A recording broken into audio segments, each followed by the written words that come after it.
ماشوم یوه هفته وروسته سنت شو او نوم یې عیسی کېښودلی شو.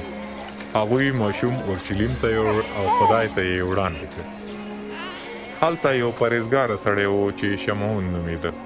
خدای پاک ورسره وعده کړې وه چې تر څو مسیح د خلکو ژغورونکی ونه ویني نه به مري.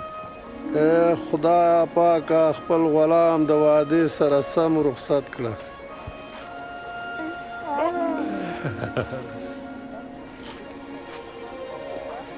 ما د ټولو خلکو دپاره رالیږل شوی ستا ژغورونکی ولید.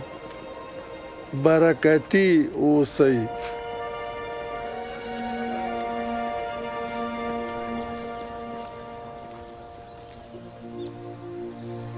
هغوی خپلې وظیفې د حضرت موسی د شریعت سره سم پوره کړې او وروسته هغوی د ناصري ښار ته لاړل. بیا کله چې عیسی 12 کلن و، یوسف او مریمه د اختر دپاره اورشلیم ته لاړل.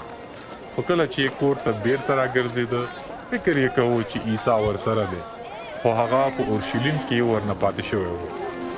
نو هغوی د عیسی د لټون دپاره بیرته راوګرځېدل او 3 ورځې وروسته یې ولیدلو چې د خدای په کور کې د مذهبي استادانو سره ناست دی.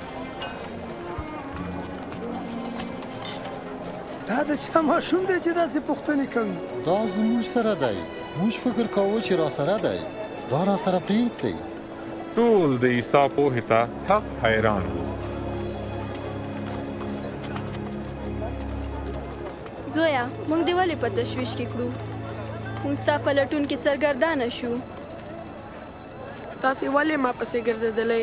پوه نه وئ چې زه باید د اسماني پلار په کور کې پاتې شوی وم؟ عیسی ورسره ناصري ښار ته لاړ. هلته هغه ورځ په ورځ لویېدو، پوهه یې زیاتېده او په خدای او خلکو ډېر ګران و.